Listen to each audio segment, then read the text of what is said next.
বড় পীর আব্দুল কাদের জিলানী রহমতুল্লাহ আলাইহির জমানায় এক হিন্দু সাধক হে বাতাসে উড়াল মারছে। হিন্দু সাধক।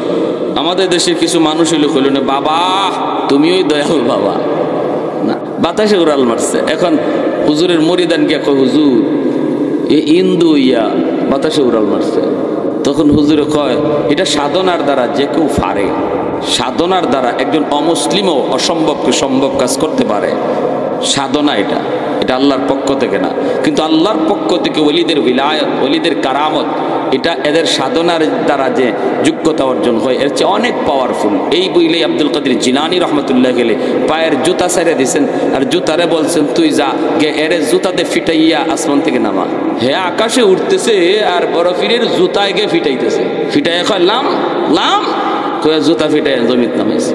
তাহলে বোঝা গেল এরকম কোনো অসম্ভব কিছু দেখলেই আমরা আল্লাহর ওলি মনে কইরা আর দয়াল বাবা কিবলা বাবা কইরা দৌড় দেওয়ার কোনো অর্থ নাই।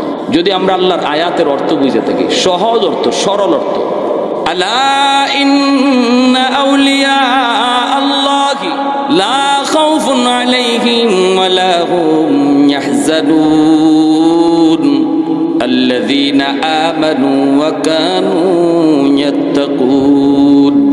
ভাইরা বন্ধুরা জন্য বলতেছিলাম, মনে রাখবেন ভাইরে, চার দল মানুষের জন্য আল্লাহর ওলি হওয়া বেশি সহজ, খুব বেশি সহজ। চার দল মানুষের জন্য আল্লাহর ওলি হওয়া। এক নাম্বার হলো সমাজের দায়িত্বশীল যারা, সমাজের দায়িত্ব যারা পায়, জনগণের খেদমতের দায়িত্ব যারা পায়, মানুষের খেদমত করার দায়িত্ব যাদের কাঁধে পড়ে, সে চাই মেম্বার হোক, চাই সে একজন চেয়ারম্যান হোক, চাই সে একজন এমপি হোক, যদি মানুষের খেদমত করার সুযোগ তার কাঁধে পড়ে, জনগণ যদি তার এই দায়িত্ব দেয়, তাহলে খেদমতে খালকের দ্বারা একজন মানুষ খুব দ্রুত আল্লাহকে খুশি করতে পারে।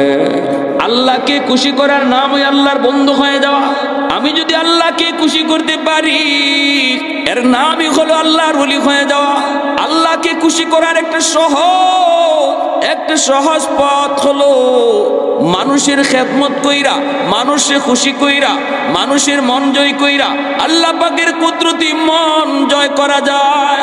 আল্লাহ খুব দ্রুত তার ওই বান্দার উপরে খুশি হয়ে যায়। ইরহামু মান ফিল আরদ ইয়ারহামুকুম মান ফিস সামা। মায়ার নবী বলেন, জমিনবাসীর উপরে তুমি যত বেশি রহম করবা, মানুষের প্রতি যত দরদ দেখাইবা, আসমানওয়ালা তোমার প্রতি তত দরদ দেখাবে। মানুষের প্রতি তুমি যত মায়া দেখাইবা, আসমানওয়ালারা তোমার প্রতি তত বেশি দরদ দেখাবে, মায়া দেখাবে। এজন্য ভাইরা বন্ধুরা, দায়িত্ব পাওয়ার পর যদি কোনো মানুষ আল্লাহর ভয়ে দায়িত্ব পালন করে আল্লাহর ভয়ে, চেয়ারম্যানের চেয়ারে বৈশা সে মিথ্যা কথা বলে না, কোনোদিন বিচারের মধ্যে ঘুষ খাইয়া বিচার করে না, মুখ চিহ্ন বিচার করে না, রিলিফের মাল চুরি করে না, টিন চুরি করে না, গম চুরি করে না, না ওই চেয়ারম্যান সাহেব ফরজ ওয়াজিব আদায় করলো, হারাম থেকে নিজের বাঁচাইলো, কিন্তু নফল বন্দেগী বেশি করতে পারলো না। আমি মসজিদের ভিতরে বৈশা ফজরের নামাজ পইরা তসবি পড়তেছি, আর চেয়ারম্যান সাহেব তসবি পড়া বাদ দিয়ে সে বের হয়ে মানুষের ঘরে ঘরে যায় পৌঁছতেছে, রাস্তাঘাটের হালত জানতেছে, মানুষের সুখ দুঃখের খবর নিতেছে। তসবি পড়ে একজন মানুষ যতদিনে আল্লাহর ওলি হয়, ওই দায়িত্বশীল মানুষের খেদমত কইরা বহু আগে আল্লাহর ওলি হয়ে যায়।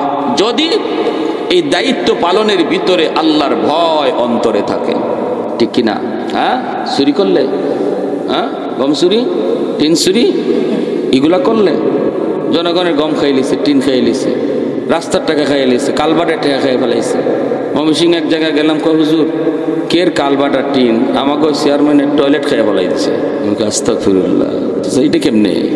কয় টিনের টাকা খাইলে যদি টিন খাওয়া হয়, টয়লেটের টাকা খাইলেছে আমাকে চেয়ারম্যানের, তো টয়লেটই খাইছে। আপনাদের এলাকায় না, আলহামদুলিল্লাহ, সব এলাকার কথা না, অনেক এলাকা আলহামদুলিল্লাহ অনেক চেয়ারম্যান মেম্বার আল্লাহর ভয় নিয়েই গমটা ঠিকমতো পৌঁছায়, টিনটা ঠিকমতো পৌঁছায়, হ্যাঁ, রিলিফের মাল চুরি করে না, আলহামদুলিল্লাহ। তারা তো এই জন্যই বলছি যে তাদের জন্য আল্লাহর ওলি হওয়া বড় সহজ। কেউ যদি বলেন হুজুর দায়িত্ব পাওয়ার পরে এতটা আল্লাহর ভয় নিয়ে চলা যায় না, যদি বলেন হুজুর চলা যায় না, ওয়াজ করা সহজ, বাস্তবতা বড় কঠিন, মাঝে মাঝে আপনারাও আমরার ওয়াজ করেন। তো আমার মাদ্রাসার একজন রসিক মানুষ কেশিয়ার সাহেব কথা প্রসঙ্গে উঠছে, এরকম বলতেছে কি পর্দার বিষয়টা, পর্দা মানতেছেন পারি না আমরা এই না সে। তো উনি কয়ে উঠছে হুজুর মাইক লইয়া ওয়াজ করা সোজা, বাস্তবে মাঠের নামে দেখেন কঠিন। কিরকম? হুজুর 100 দোকানদারি করা যায় না, কিছু বেজাল করণ লাগেও। আমি বললাম আচ্ছা পারা যায় না যদি কোন, তাহলে আল্লাহর উপরে আপনি একটা অপবাদ দিলেন। আল্লাহ মানুষের উপরে এমন কোনো বিধান জারি করে না যেটা মানুষের পক্ষে করা সম্ভব না, ঠিক কিনা? লা ইউকাল্লিফুল্লাহু নাফসান ইল্লা উসাহা, এমন কোনো বিধান আল্লাহ মানুষকে দেয় না যেটা মানুষের পক্ষে আদায় করা সম্ভব। একজনে যদি পারে তাহলেও বোঝা যায় কাজটা করা সম্ভব, যেহেতু একজনে পারছে, ঠিক না? হ্যাঁ, দায়িত্বের চেয়ারে বৈশা আবু বকর সিদ্দিক, ফারুক আজম, উসমান গনি, আমির মুয়াবিয়া, তারা যদি তাদের এত বড় দায়িত্বের চেয়ারে বৈশা আল্লাহর ভয় অন্তরে নিয়ে চলতে পারলো, তুমি চেয়ারম্যান সাহেব পারো না, এটা নিজের দোষ দাও। পারা সম্ভব বলো আমি পারি না, ঠিক কিনা? জোরে কম। পারা সম্ভব এজন্য বলো আমি পারি না, পারা যায় না বলবা না, পারা যায় না বলবা। কুতুবউদ্দিন বখতিয়ার কাকি রহমতুল্লাহ আলাইহির ইন্তেকালের সময় উনি তো মৌতের আগে ওসিয়ত করছেন, বাবারা আমার জানাজা এমন লোক দিয়া ফরাইও যার মধ্যে 4টা গুণ পাওয়া যায়। 1 নাম্বার, জীবনে সে কোনোদিন আসরের 4 রাকাত সুন্নত নামাজ কাজা করে নাই, জীবনে সে কোনোদিন জামাত তরক করে নাই। 3 নাম্বার, জীবনে সে কোনোদিন তাহাজ্জুদ ফোত করে নাই। 4 নাম্বার, জীবনে কোনোদিন বেগানা নারীর দিকে নজর দেয় নাই। সুবহানাল্লাহ কইলেন না? দেখে বোঝা যায় আপনাদের এই এলাকায় এই 4 গুণের বহু মানুষ আছেন। এখানে 1টা গুণের লোক আছেন নি? এরকম 1টা 4টা লাগবে না যে হুজুর আমার কাছে 1টা আছে, এমন কি আছেন কেউ যে জীবনে আসরের 4 রাকাত সুন্নত, ফরজ না 4 রাকাত সুন্নত, আসরের 4 রাকাত সুন্নতের অনেক দাম। মায়ের নবী বলেন যে লোক আসরের 4 রাকাত সুন্নত নামাজ পড়ে তার উপরে আল্লাহর রহমত বৃষ্টির মতো নাজিল হয়, আল্লাহর রহমত বৃষ্টির মতো নাজিল হয়। আসরের 4 রাকাত সুন্নতের এত গুরুত্ব, যদিও সুন্নতে মুআক্কাদা না, গায়রে মুআক্কাদা, সুন্নতে জায়েদা, পড়লে সওয়াব না পড়লে গুনাহ নাই। এজন্যই আমরা আসরের 4 রাকাত পড়ি না, সুন্নত ম্যাক্সিমাম পড়ি না। কেন? কারণ না পড়লে গুনাহ নাই, আর জোহরেরটা পড়ি, না পড়লে গুনাহ আছে। তিনি শর্ত লাগাইছেন জোহরের 4 রাকাত না, যেটা সুন্নতে মুআক্কাদা পড়া লাগবে, না পড়লে গুনাহ, এটা না।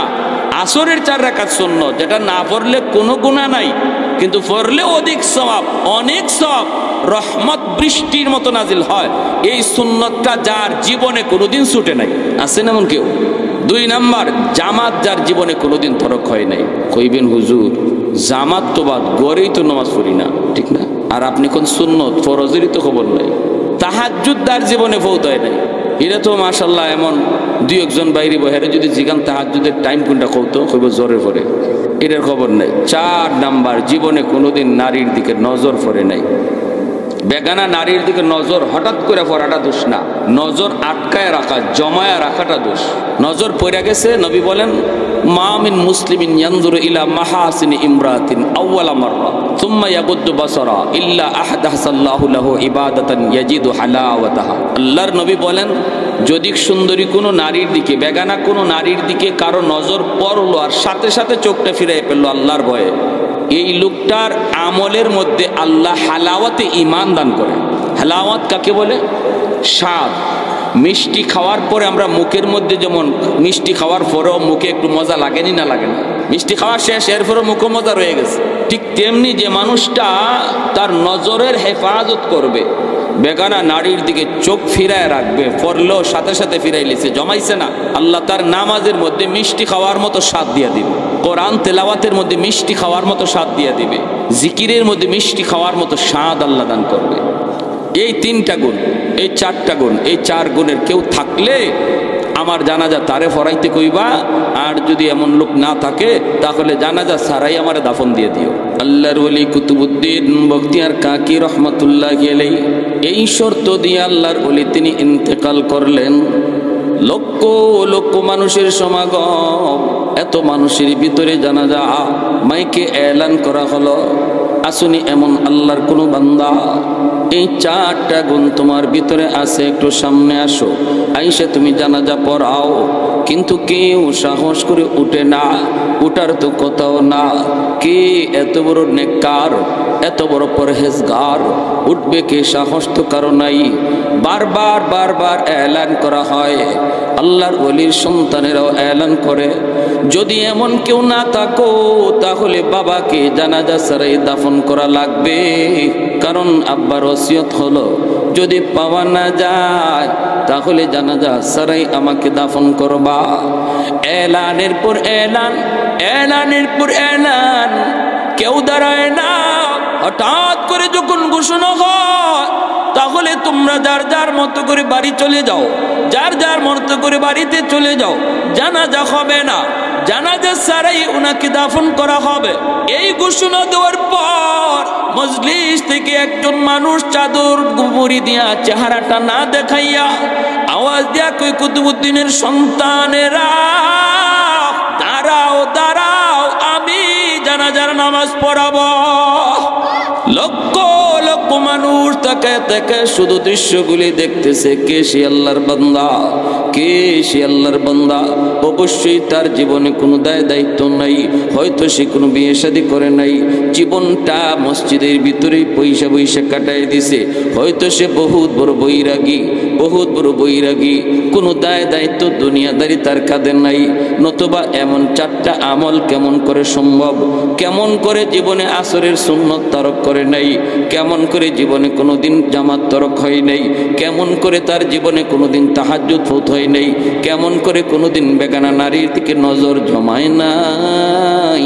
তাহলে সে কোনো সাধারণ কোনো মানুষ নয়, তার জীবনে কোনো দায় দায়িত্ব হয়তো কিছু নাই। কিন্তু ওই আল্লাহর বান্দা সামনে গেলেন, যাইয়া তিনি চাদর থেকে মুখটা সরাইলেন। উপস্থিত মানুষগুলি তাকায়া তাকায়া দেখা সবাই অবাক। ওই সময়ের এই মানুষটা হলো সবচেয়ে বেশি ব্যস্ত মানুষ। এত বড় দায়িত্ব আর কারো কাঁধে না। গুরকার নাদার জোরে সুরে কোন আল্লাহু আকবার।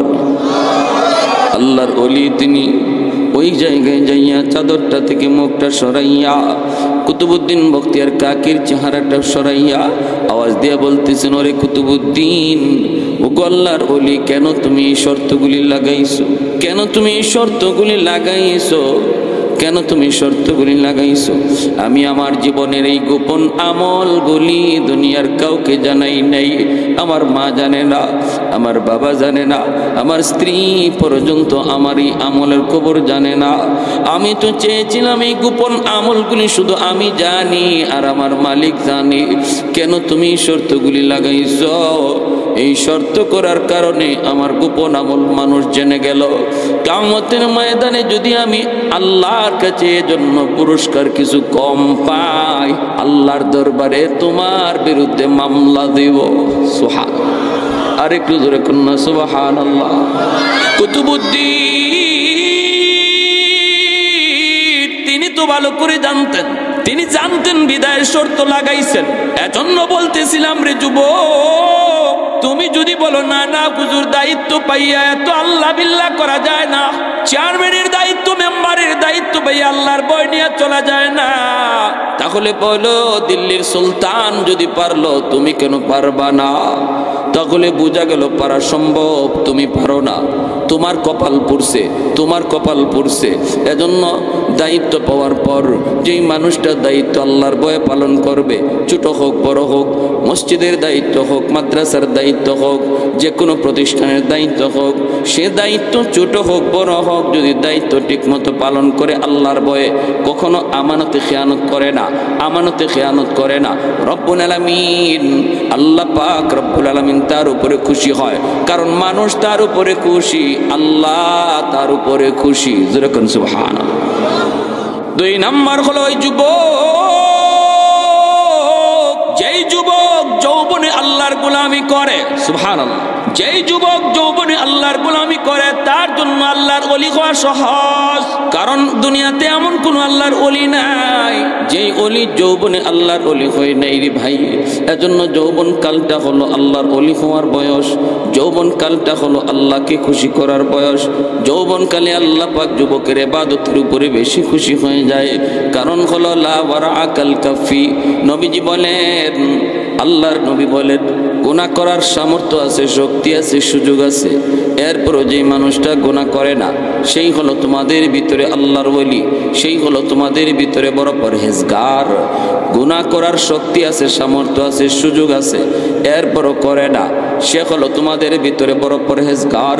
বৃদ্ধ মানুষ গুনাহ করা তার জন্য কঠিন, গায়ে শক্তি কম, চাইলেই একজন বৃদ্ধ মানুষ চুরি করতে পারবে না, কিন্তু যুবক চাইলেই সে যা খুশি তা করতে পারে।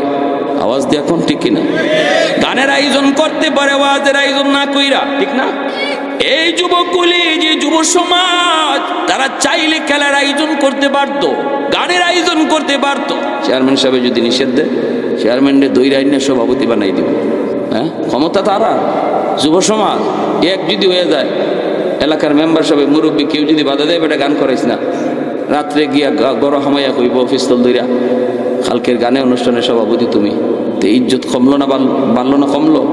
পারে তারা, কিন্তু এতটুকু করলো না জালালাবাদ যুব সমাজ, করলো না। যৌবনের চাহিদা হলো গুনার দিকে যাওয়া, যৌবনের চাহিদা হলো যাত্রার প্যান্ডেল দেখা, যৌবনের চাহিদা হলো খেলার আয়োজন করা, যৌবনের চাহিদা হলো ডাব চুরি করা, যৌবনের চাহিদা হলো হাঁস চুরি করা। বন্ধু চোখের সামনে জিনা ব্যভিচারে লিপ্ত, বন্ধু চোখের সামনে ভালোবাসা দিবস পালন করে, কিন্তু যে যুবক যৌবনের পাগলামি করে না, যৌবনে তার কিন্তু সে পাগলামি করে না, যৌবনকে কন্ট্রোল করে, পাগলা গুড়ার লাগাম টেনে ধরছে। যৌবনে তারে মসজিদে দেখা যায়, যৌবনে তারে ওয়াজ মাহফিল করাইতে দেখা যায়, যৌবনে তারে বাপ্পার সেবা করতে দেখা যায়, যৌবনে মুরব্বীদের শ্রদ্ধা করতে দেখা যায়, যৌবনে উলামায়ে কেরামকে তাজিম করতে দেখা যায়, যৌবনে তার মাথায় টুপি পাওয়া যায়, যৌবনে তার মুখে দাড়ি দেখা যায়। আল্লাহ নবী, রহমতের নবী বলেন, ওই যুবক যৌবনে আল্লাহর ওলি হইয়া যায়। লাউলা মাশাইখু রুক্কা ওয়াশ-শাবাবু খুশশা ওয়াল আতফালু রুদ্দা ওয়াল আনআমু রুদ্দা লাজআলতুস সামাআ হাদিদা ওয়াল আরদা খাফসাফা ওয়াত তুরাবা রামাদা ওয়ামা আনজালতু মিনাস সামাই কাতরা ওয়ামা আনবাততু মিনাল আরদি নাবাতা বাল আনজালতু আলাইকুমুল আযাবা সাব্বা। আল্লাহ পাক রব্বুল আলামিন বলে, প্রতিদিন জমিন আল্লাহকে ডাক দিয়া কয়, ও মালিক, আর কত আমি গুনাহ দেখব, আর সহ্য হয় না। আল্লাহ, আমি জমিনের উপরে যে গুনাহগুলি হয়, যেই অন্যায় হয়, যেই জুলুম হয়, আমি জমিন আর কত সইব, আর কত আমি দেখব, একটু অনুমতি দাও। আবতালি ইবনে আদম ফি কারি, আমি সবগুলি জালেমকে আমার পেটের ভিতরে ঢুকায়া দেই। আল্লাহ কই কেন? কইলি আন্নাহুম ইয়ারযুকু বিরিজকিকা ওয়া ইয়াসিকা ওয়া ইয়াতাকাল্লামু বিলিসানিকা ওয়া ইয়াসিকা। আল্লাহ তোমার দেওয়া হাত দিয়ে তোমার নাফরমানি করে, তোমার দেওয়া জবান দিয়ে তোমার নাফরমানি করে, তোমার দেওয়া পা দিয়ে তোমার নাফরমানি করে। আসবিরু ইলা মাতা আসবিরু, আমি জমিন আর কতকাল ধৈর্য ধরবো, আর কত কাল আমি জালেমের জুলুম গুলি দেখব। ও মালিক, আমি আর কত জালেমের জুলুম দেখব, আমি আর কত জালেমের জুলুম সইব, অনুমতি দাও, অনুমতি দাও। আল্লাহ কইরে, জমিন থাম থাম, এখনো জমিনের মধ্যে এমন কিছু বান্দা বান্দি আছে যারা আমি আল্লাহকে আল্লাহ কইয়া ডাক দেয়। এখনো জমিনের ভিতরে এমন কিছু আমার বান্দা বান্দি রয়েছে, এই মানুষগুলির তোমরা ধ্বংস করে দিতে চাও, কিন্তু জানো না ওই মানুষকে আমি আল্লাহ কত আদর করে বানাইছি। জোরে কোন সুবহানাল্লাহ। আসমান আল্লাহ বানাইছেন কুন ফায়াকুন বইলা, জমিন আল্লাহ বানাইছেন কুন ফায়াকুন বইলা, ফেরেশতা আল্লাহ বানাইছেন কুন ফায়াকুন বইলা, কিন্তু আমারে আপনারে আল্লাহ পাক কুন ফায়াকুন বইলা বানায় নাই। আমাকে আপনাকে যখন আল্লাহ বানাইছে, খালাকতু বিয়াদাইয়া, আল্লাহ বলে, বান্দা আমার হাত দিয়া তোরে বানাইছি, কারণ তোর চেহারার মধ্যে এত দামি কপাল, ওই কপাল দিয়া বান্দা আমার কুদরতি কদমে সেজদা দিবে। অতএব এই কপাল ফেরেশতাদের হাতে বানাইলে হয় না, এই কপাল কুন ফায়াকুন বললে হয় না, এই কপাল কারো হাতে বানাইলে হয় না, আমি আল্লাহ নিজের হাতে বানাইছি। এ জমিন শুন, ভালো করে শুন, যতদিন পর্যন্ত জমিনে চার দল মানুষ থাকবে, লাউলা মাশাইখুরুকা, যতদিন পর্যন্ত এই জমিনে এমন কিছু বৃদ্ধ বান্দা বান্দি থাকবে, চুল সাদা হয়ে গেছে, দাড়ি তার সাদা হয়ে গেছে, কোমর বাঁকা করতে পারে না, হাঁটুতে ব্যথা, কোমরে ব্যথা, এরপর আমি আল্লাহর কদমে কষ্ট করে সেজদা দেয়। আমার ওই বান্দা বান্দি গুলার সেজদার দিকে তাকাইলে এই গুনাহগার জমিনের প্রতি আমি আল্লাহর মায়া লেগে যায়। ওয়াশবাবু খুশা। 2 নম্বর আল্লাহ পাক বলেন এখনো জমিনের মধ্যে এমন কিছু যুবক রয়েছে যেই যুবক যৌবনের পাগলামি করে না, ওই যুবক চুরি ডাকাতিতে যায় না, না না সে নারিকেল চুরি করে না, বন্ধু তারে ডাকি হারাম পথে যাওয়ার জন্য, এরপরও যায় না। যুবক তার যৌবনটারে আমি আল্লাহর জন্য অক্ষ করে দেয়, যৌবনে সে আমার কদমে সেজদা দেয়। আমি আল্লাহ যখন তার ক্ষুধাভীতি অন্তরে দেখি, এই জমিনের প্রতি আমার মায়া লেগে যায়। আল্লাহ পাক কয়ার পরে জানুনি এই জমিনের মধ্যে কিছু গরু ছাগল হাঁস মুরগি রয়েছে, ওদের কোনো দোষ নাই, ওদের কোনো দোষ নাই। ওই জালেমগুলির কারণে যদি আমি জমিনে গজব দেই, হাঁস মুরগি গরু ছাগলগুলি গজবের শিকার হয়ে যায়, অথচ ওদের কোনো অন্যায় নাই, এদের উপরে কোনো আমার বিধি বিধান নাই, এদের উপরে কোনো শরীয়তের বিধান নাই, নামাজ রোজা হজ যাকাত নাই। ওই হাঁস মুরগিগুলি যখন গজবের শিকার হয়ে চেউ চেউ করে কান্না করে, তখন এই জমিনের প্রতি আমি আল্লাহর মায়া লেগে যায়।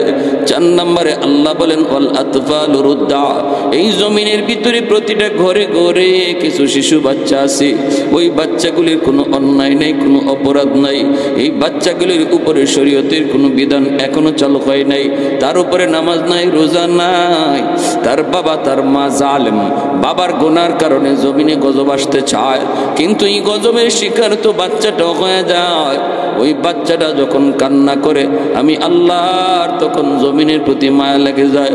অতএব না না, এখনো জমিনে পুরা কিছু বৃদ্ধ বিদ্যা আছে রে, তারা বৃদ্ধ বয়স আমি আল্লাহকে ডাকে। এখনো জমিনে কিছু যুবক আছে, যৌবনে তারা গুনার আয়োজন করে না, কোরআনের মাহফিলের আয়োজন করে। যদি এই 4 শ্রেণী জমিনে না থাকতো, লাজাআলতুস সামাআ হাদিদা, আসমানকে আমি আল্লাহ লোহা বানায় দিতাম, ওয়াল আরদা খাফসাফা ওয়াত তুরাবা রামাদা, জমিনকে আমি আল্লাহ তামা বানায় দিতাম। যদি এখনো ওই যুবকগুলি জমিনে না থাকতো, এখনো যদি জমিনের মধ্যে ওই বৃদ্ধ বান্দা বান্দিগুলি না থাকতো, তাহলে আমি আল্লাহ কি করতাম জানোনি? ওই জমিনটারে আমি তামা বানায় দিতাম, আসমানটারে আমি আল্লাহ লোহা বানায় দিতাম। ওয়ামা আনজালতু মিনাস সামাই কাতরা, 1 ফোঁটা রহমতের বৃষ্টি আমি জমিনে নাজিল হতে দিতাম না।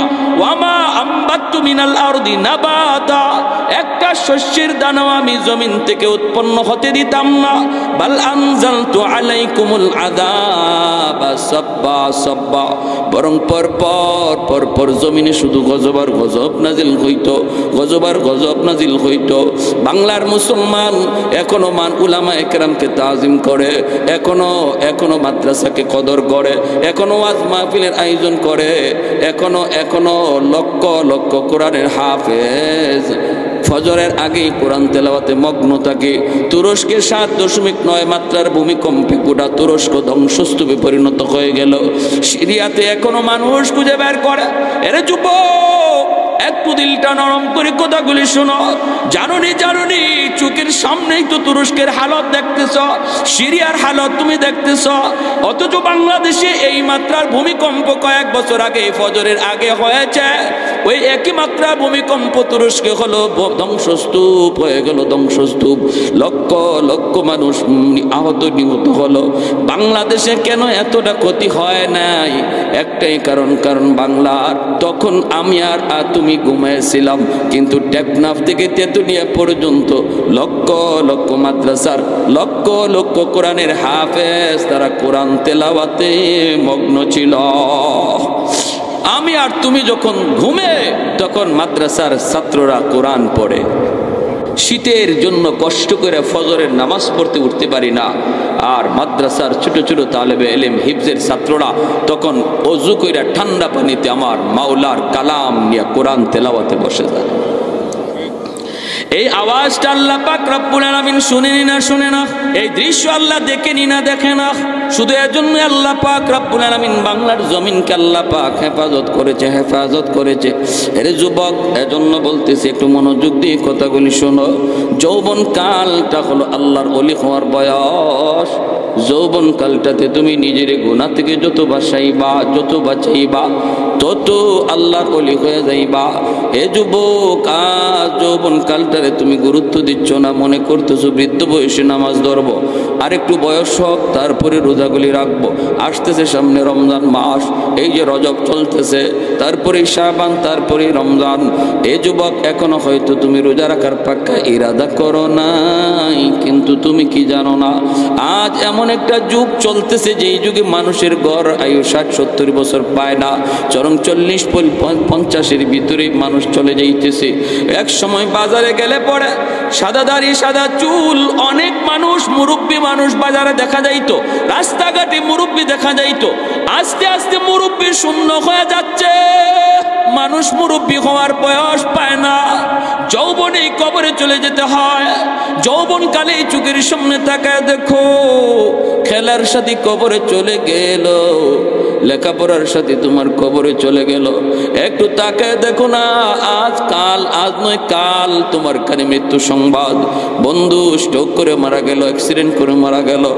অতএব তুমি যদি এখনো মনে করো যে আমার সময় আছে, বয়স আছে, আমি ধরবো, সেই সময় তোমার জীবনে নাও তুমি পাইতে পারো। এমন কত যুবক আশা করেছে কিন্তু আশার পূরণ হয় নাই। অতএব এই মুহূর্তে কাটে দিলে যদি তওবা করে নাও, মালিক আর জীবনে নামাজ ছাড়বো না, আর জীবনে গুনাহ করবো না, পাক্কা ইরাদা করলাম আর রমজানের রোজা ছাড়বো না। আল্লাহ পিছনে সবগুলা মাফ করে মুহূর্তের ভিতরে নামটা ওলির খাতায় উঠে দিবে। জুন্নুন মিসরি রহমতুল্লাহ আলী, বহুত বড় আল্লাহর ওলি, নদীর কিনারে দাঁড়ায় আছেন, ইনি মাছ মারতেন। জুন্নুন মিসরি রহমতুল্লাহ আলী হঠাৎ দেখেন একটা বিচ্ছু নদীর পাড়ে দাঁড়ায় রয়েছে। এখন তিনি চিন্তায় পড়ছেন, বিচ্ছুটা নদীর পাড়ে দাঁড়ানো, আর একটা কচ্ছপ পানির নিচ থেকে উপরে উইটা বাসতে বিচ্ছুটার কাছে আসছে, আর বিচ্ছুটা লাফ দিয়া কচ্ছপের পিঠে বসছে, আর কচ্ছপটা খেয়া হইয়া বিচ্ছুটারে নদীর ইপার থেকে ওই পার করে দিছে। সুবহানাল্লাহ, জোরে কর। এটা আল্লাহ পারেনি না পারে না? শাহজালাল মুজররদি ইয়ামুনি কেমনে পার হইছেন? সুরমা নদী যায় নামাজে বৈশা, ঠিক না? আল্লাহর ওলি জুন্নুন মিসরি রহমাতুল্লাহি আলাইহি তিনি দেখা বলে, মালিক, ও মালিক, তুমি তো সব পারো, কিন্তু আমার একটু দেখতে মন চায় এই বিচ্ছুটা কই যায়, কোন দিকে যায়, কেন তুমি এইভাবে বিচ্ছুরে পার করাইছো? আল্লাহ, একটু দেখতে মন চায়, আমাকেও তুমি নদী পার করায় দাও। আল্লাহ পাক তার ওলির অন্তরের ভিতরে ইলহাম করলেন, গোলাম, জায়নামাজ, হাতের জায়নামাজ পানির উপরে বিছাও, জায়নামাজে বসে যাও, আমি আল্লাহ নদী পার করায় দিব। জুন্নুন মিসরি তিনি জায়নামাজে বৈশা নদী পার হয়ে গেলেন।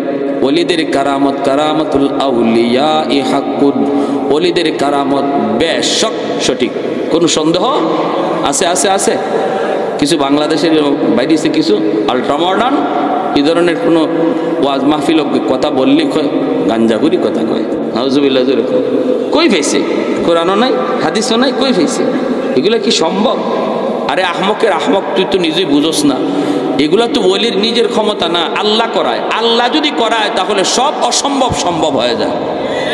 আল্লাহর কাছে কোনো জিনিসই অসম্ভব নাই। সহিহ হাদিস বগলের তলে লইয়া আপনারা বিভিন্ন কথা কইব। সাবধান, এরা ইসলামের বহুত বড় ডাকাত, ইমানের ডাকাত, এদের থেকে সাবধান থাকতে হবে, ঠিক কিনা? সহিহ হাদিসের স্লোগান দিয়া ভিতরে মধুর জায়গায় বিষ ঢুকাই রাখছে, উপরে লাগাইছে মধু লেবেল, আর বোতলের ভিতরে বিষ, বোতলের ভিতরে বিষ, লেবেল হইল মধু। শাহজালাল মুজররদি ইয়ামুনি পার হইছেন সুরমা নদী জায়নামাজে বৈশা, এটা গাঞ্জাখুরি কথা, এটা মিথ্যা কথা। গৌরগোবিন্দ সব নৌকা সরাই দিছে না, যেমন ইতিহাসে আছে তেমন একদম সনদ সহি সনদে বর্ণিত আছে। যিনি দেখছেন উনি কার থেকে শুনছেন, উনি কার থেকে শুনছেন, উনি কার থেকে শুনছেন, বিশ্বস্ত লোকের কাছ থেকেও একদম যে লোক নিজের চোখে দেখছেন তার পর্যন্ত রেওয়ায়াত সহি। সুলাইমান আলাইহিস সালামের সিংহাসনটা লইয়া আইলো একজনে কেমনে মাটির নিচ দিয়া। বিলকিস রানী আইবার আগে আগে সুলাইমান আলাইহিস সালাম কয় তার সিংহাসন আমার কাছে আনতে পারবা কে? ইফরিতে কয় আমি চোখ বন্ধ করবেন আপনি আর লইয়া আইমু। সুলাইমান আলাইহিস সালামকে আরো তাড়াতাড়ি কেটা পারবা। এমনি মানুষ নামের একজন ওনার দরবারে থাকতো যিনি ইসমে আজম জানতো। মানুষ জিন্না, ইনি কয় আমি আরো তাড়াতাড়ি পারবো। বলে কেমনে? কয় আপনি খালি চোখটা মুছবেন আর চোখ খুলবেন, এর ভিতরেই দেখবেন সিংহাসন হাজির। আর ইফরিতে কইছিল বিলকিস রানী আইবার আগে আগে আমি সিংহাসন হাজির করব। উনি কয় না আরো তাড়াতাড়ি। তখন কয় ঠিক আছে চোখ খুলবেন আর আনবো। মাটির নিচ দিয়া সিংহাসন লই আইছে বিলকিস রানী আইবার আগে। এটা তো কোরআনে আয়া, সূরা নামল পড়েন। যদি এই ধরনের অসম্ভব, যেটা যুক্তিতে ধরে না, ব্রেইনে ধরে না, এমন কিছু শুনাইলেই যদি আপনি কোন গাঞ্জাখুরি কথা, তাহলে আল্লাহর এই কথাটারে কি কইবেন? কোরআনের এই আয়াতের এই জায়গায় আপনি কি কইবেন? আপনার যুক্তি এখানে কই গেল? আপনার বিবেক এখানে কি বলবে? এটা কিভাবে সম্ভব? কয় এমনিই সম্ভব। কেমনে? কয় আল্লাহ করাইলে সম্ভব, ঠিক কিনা? কারামাতুল আউলিয়া হাক্কুন আহলে সুন্নাহ ওয়াল জামাতের আকীদা। জুন্নুন মিসরি রাহমাতুল্লাহি আলাইহি উনি কয় ঠিক আছে, উনি পার হয়ে গেছে, পার হইয়া ওই বিচ্ছুটার পিছনে পিছনে দৌড়াইতেছে, বিচ্ছুটা কই যায় দেখার জন্য। হঠাৎ করে আল্লাহর ওলি তাকায় দেখে হাওরের মাঝখানে একটা গাছ দেখা যায়। ওই গাছের নিচে একটা রাখাল উট রাখাল দুম্বা রাখাল একটা যুবক। এ যুবক তোমাকে বলছি, তোমাকে তোমার মতো একজন যুবক গাছের নিচে ঘুমাইতেছে আর ওইদিকেই বিচ্ছুটা দৌড়াইতেছে। কাছাকাছি উনিও পিছনে পিছনে হাজির। যা দেখেন বিচ্ছুটা ওনার কাছে গেল, যুবকের কাছে গেল, আর যুবকের মাথার পাশে বিষাক্ত একটা সাপ ফনা ধরে আছে, যে কোনো মুহূর্তে দংশন করবি, ওই যুবককে কামড় দিবে, মেরে ফেলবি।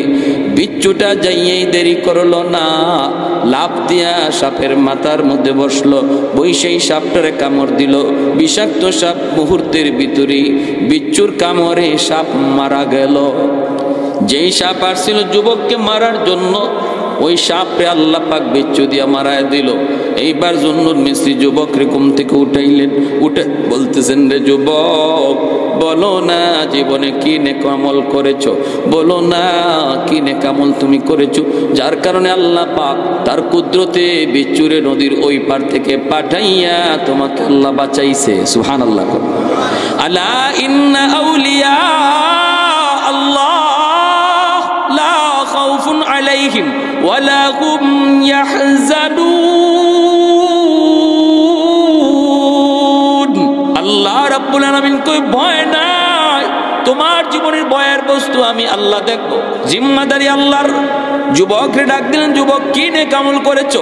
এইবার যুবক কয় আল্লাহর ওলি এটা কি বলে, এটাই সব আল্লাহ পাক করাইছে। সাপে কামড় দিতে চাইছিল কিন্তু আল্লাহ সাপরে তার কুদরতে মারাইছে। বলো না কি নেক আমল তুমি করেছো, এত প্রিয় এত মায়ার আল্লাহর কেমনে হইলা তুমি? আল্লাহ তো তোমার সব জিম্মাদারি নিয়ে নিছে, তুমি তো আল্লাহর ওলি। যুবক চোখের পানি সাইরা কান্দে আর কয় আল্লাহর ওলি আমি জানি না আমি আল্লাহর ওলি কিনা, তবে আমি যেখানেই থাকি না কেন কোনো অবস্থাতেই নামাজ ছাড়ি না। রাখালি করি আমি, রাখালি নামাজে রক্ত খায়া গেছে, জঙ্গলের ভিতরে নামাজে দাঁড়ায় যায়, হাওরে থাকলে হাওরে নামাজে দাঁড়ায়। আর যখনই আমি ঘর থেকে বের হয়েছি তখনই আল্লাহর নাম ঘর থেকে বের হয়েছি। বিসমিল্লাহি তাওয়াক্কালতু আলাল্লাহ লা হাওলা ওয়ালা কুওয়াতা ইল্লা বিল্লাহিল আলিয়্যিল আযীম। ঘুমানোর আগে বলেছি মালিক আমি একটু ঘুমাবো, কিন্তু কোন ভরসায় ঘুমাই? এখানে কেউ নাই, আপন বলতে কেউ নাই। আমার যদি কোনো ক্ষতি হয়ে যায় আল্লাহ বাঁচাইব কে? তুমি তো শুধু বাঁচানোর মালিক। আল্লাহ তুমি আমাকে একটু বাঁচাইও, আল্লাহ বিপদ থেকে উদ্ধার কইরো, আমি ক্লান্ত, আমি একটু ঘুমাবো। এই বইলে আমি ঘুমাইছি আর আল্লাহ পাক রব্বুল আলামিন তার কুদরতে আমাকে বাঁচাইছে। অতএব বলুন ভাইরা বন্ধুরা, তাওয়াক্কুল করব কার উপর? আর একটু জোরে কোন কার উপর? হ্যাঁ, আল্লাহর উপর। আমার ভাইরা, এজন্য লম্বা কথা নয়, যে কথা বলতেছিলাম, আমি যদি আমার এই দুইটা গুণ, একটা গুণ আল্লাহ আমাকে দয়া করে দিয়ে দিছেন, 50 নাম্বার আমরা পেয়ে গেছি ওলি হওয়ার, আর 50 কামাই করতাম, এটা হইল আল্লাহর ভয়।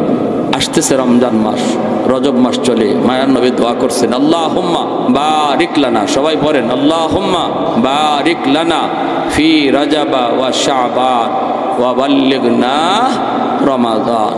আল্লাহ রজব শাবানে বরকত দাও, আল্লাহ রমজান পর্যন্ত হায়াত বাড়াও, আগামী রমজান মাসে আল্লাহ যেন আমাদের হায়াত বাড়ায়, আর রমজান মাসে পুরা 30টা রোজার হক সহকারে রাখবার কার কার নিয়ত পাক্কা ইরাদা আছে একটু হাত উঠে আল্লাহকে দেখাও। আল্লাহ তুমি আমাদের প্রতিটা হাতকে কবুল করো, রমজান পর্যন্ত হায়াত আমাদের বাড়ায় দাও।